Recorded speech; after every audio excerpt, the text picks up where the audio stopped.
gawa yun. May ano yung mata na to. Hindi nakakabasa to, nakakabasa. Nakakabasa ka ba na, ano? Galing. Lupit mo, master.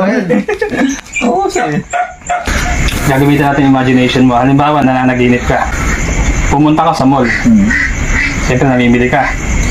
Nakabili ka ng damit, nakabili ka ng sapatos, nakabili ka ng kung ano-ano. Nasa counter ka na ngayon, magbabayad ka na. Pag-ugot mo nga ng wallet, nahulog tong cellphone mo na to. Ngayon, may bago mo kunin, may iba nang dumampot. Sabi, cellphone mo nahulog. Pagtingin mo ngayon, isang tao na kakilala mo pero matagal mo nang hindi nakikita. Meron na. Sige, dilat ka. Mag-focus ka dun sa tao na yun.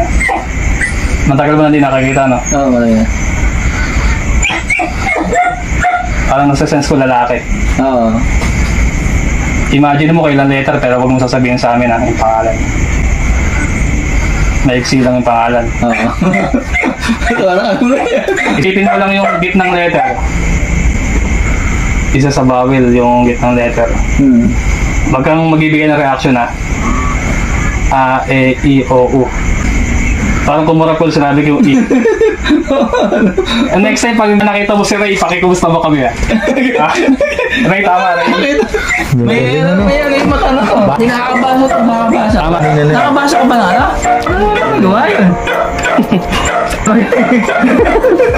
Galing. Lupit mo, master. Oo, sir.